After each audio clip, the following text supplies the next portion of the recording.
Hello friends, welcome to teaching exam prep channel. जैसा कि आपको पता होगा कि सीटेट का एग्ज़ाम जो है 20 अगस्त 2023 को होने वाला है इस बार, और वो भी ऑफलाइन मोड में। तो हम सीटेट एग्ज़ाम की क्या स्ट्रैटेजी है, कैसे हमें प्रिपेयर करना चाहिए, कौन सी बुक से पढ़ना चाहिए और किस तरह तैयारी करनी चाहिए, वो सब डिस्कस करेंगे डिटेल में।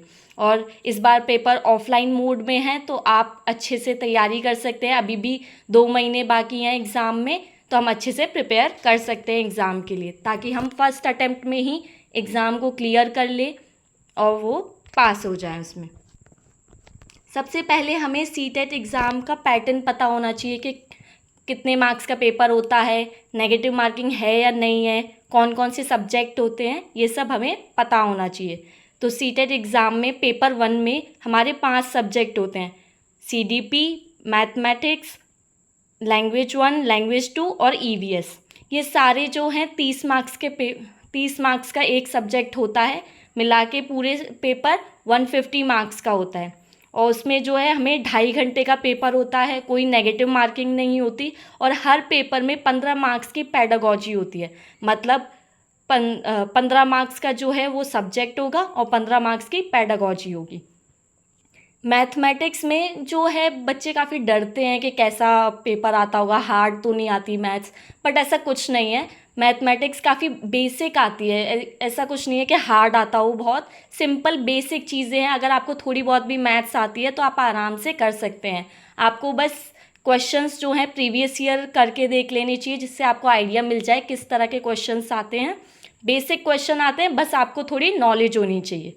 और बाकी जो पेडागॉजी है उसके लिए आपको प्रिपेयर करना पड़ेगा, क्योंकि उसमें थोड़ा बहुत अलग चीज़ें भी होती हैं, और बाकी आप CDP में पढ़ोगे ही। और जो लैंग्वेज 1 है, लैंग्वेज 2 है, इसमें भी 15 मार्क्स की पेडागॉजी होती है और 15 मार्क्स का इंग्लिश और हिंदी या फिर अदर सब्जेक्ट जो भी आपने लिया हो वो सब होते हैं। और EVS में भी ऐसा ही होता है, 15 मार्क्स की EVS और 15 मार्क्स की EVS की पेडागॉजी होती है। और पेपर 2 में जो है 4 सब्जेक्ट होते हैं। पहला सब्जेक्ट जो है CDP होता है, दूसरा लैंग्वेज 1, तीसरा लैंग्वेज 2, और चौथा जो है साइंस वाले बच्चे साइंस लेते हैं, और जो SST वाले मतलब आर्ट्स वाले और जो कॉमर्स वाले बच्चे हैं वो SST लेते हैं। तो इसमें क्या है, जो CDP है वो 30 मार्क्स की होती है, लैंग्वेज 1, लैंग्वेज 2 ये भी 30 मार्क्स की होती है, और जो सब्जेक्ट होता है SST या फिर साइंस वो जो है 60 मार्क्स का होता है। मतलब टोटल पेपर 150 मार्क्स का होता है और 150 ही क्वेश्चन होते हैं, और 2.5 घंटे का पेपर होता है, और नेगेटिव मार्किंग है नहीं, तो काफ़ी टाइम है, आप अच्छे से पेपर कर सकते हो और अच्छे से पढ़ सकते हो। अब देखो आपको क्या करना चाहिए सीटेट के लिए, मतलब क्या किस तरीके से प्रिपेयर करना चाहिए अपने आप को। अभी भी काफ़ी टाइम है ना, 2 महीने हैं, तो आप आराम से बैठ के पढ़ सकते हो और पास कर सकते हो फर्स्ट अटेम्प्ट में ही। तो क्या 3 चीज़ें इंपॉर्टेंट है जो आपको करनी चाहिए। पहला, आपको सबसे पहले सिलेबस देखना चाहिए। डिटेल में सिलेबस देखें कि किस में क्या क्या है, सारे सब्जेक्ट्स के अंदर देखें। फिर उसके बाद जो सेकेंड इम्पॉर्टेंट चीज़ है वो है प्रीवियस ईयर क्वेश्चन पेपर। आप जो है सारे प्रीवियस ईयर क्वेश्चन पेपर देख ले, उन्हें अटेम्प्ट करके देख ले, जिससे आपको आइडिया मिल जाए कि किस तरह के क्वेश्चंस आते हैं और किस तरह से आपको अपनी प्रिपरेशन करनी है, कि किस लेवल के क्वेश्चंस हैं और कैसे कैसे क्वेश्चंस आते हैं। और जो तीसरी चीज़ है कि हमें कंटेंट कहाँ से पढ़ना है। ऐसा ना हो कि हम पढ़ने बैठें और फिर हम कंटेंट ढूंढते फिरें और हमारा टाइम वेस्ट कंटेंट ढूंढने में ही लग जाए। तो हमें पहले से पता होना चाहिए कि कहाँ से हमें पढ़ना चाहिए, किस बुक से हमें तैयारी करनी चाहिए और क्या चीज़ हमारे लिए सही है, कौन सा कंटेंट, उस हिसाब से तैयारी करनी चाहिए। वरना आधा से ज़्यादा टाइम हमारा कंटेंट ढूंढने में और प्रीवियस ईयर क्वेश्चन पेपर वगैरह ढूंढने में ही टाइम वेस्ट हो जाता है। प्रीवियस ईयर के लिए सबसे अच्छी बुक यूथ कंपटीशन की मानी जाती है। आप यूथ कंपटीशन में एक्सप्लेनेशन के साथ दिए हुए होते हैं आंसर्स, तो सबसे अच्छी बुक यूथ कंपटीशन की है। आप उससे प्रिपेयर करेंगे तो आई थिंक आपका आराम से सीटेट हो जाएगा। और प्रीवियस ईयर ज़रूर लगाएं। इसमें हर कोई बोलता है कि प्रीवियस ईयर बहुत इंपॉर्टेंट है, क्योंकि बहुत सारे प्रीवियस ईयर क्वेश्चंस जो हैं वो रिपीट भी होते हैं ऑप्शन से, या फिर और भी क्वेश्चंस जो हैं SST और EVS में बहुत क्वेश्चंस रिपीट होते हैं। तो आपको प्रीवियस ईयर लगाने की बहुत ज़रूरत है। मतलब आप अटेम्प्ट करके देखेंगे तो आपको आइडिया भी मिलेगा और आप अच्छे से कर भी पाएंगे पेपर। और उसके बाद जो NCERT एनसीईआरटी भी बहुत इंपॉर्टेंट रोल प्ले करती है सीटेट एग्ज़ाम में।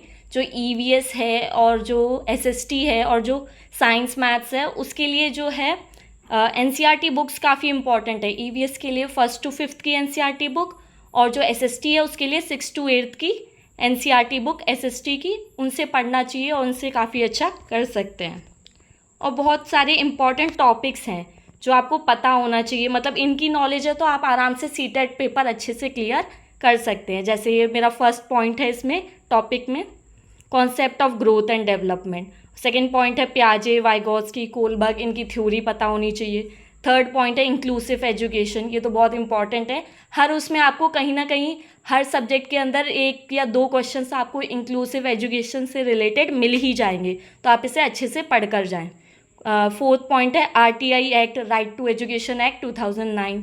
और फिफ्थ पॉइंट है कॉन्टीन्यूस एंड कॉम्प्रिहेंसिव इवेल्युएशन और एनसीएफ 2005।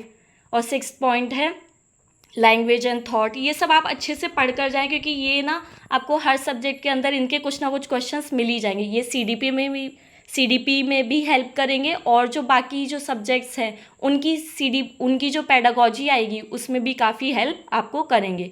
7th पॉइंट है जेंडर, 8th पॉइंट है मोटिवेशन और 9th टॉपिक है ब्लूम्स टैक्सोनॉमी। 10th है लैंग्वेज लर्निंग एंड एक्विजिशन।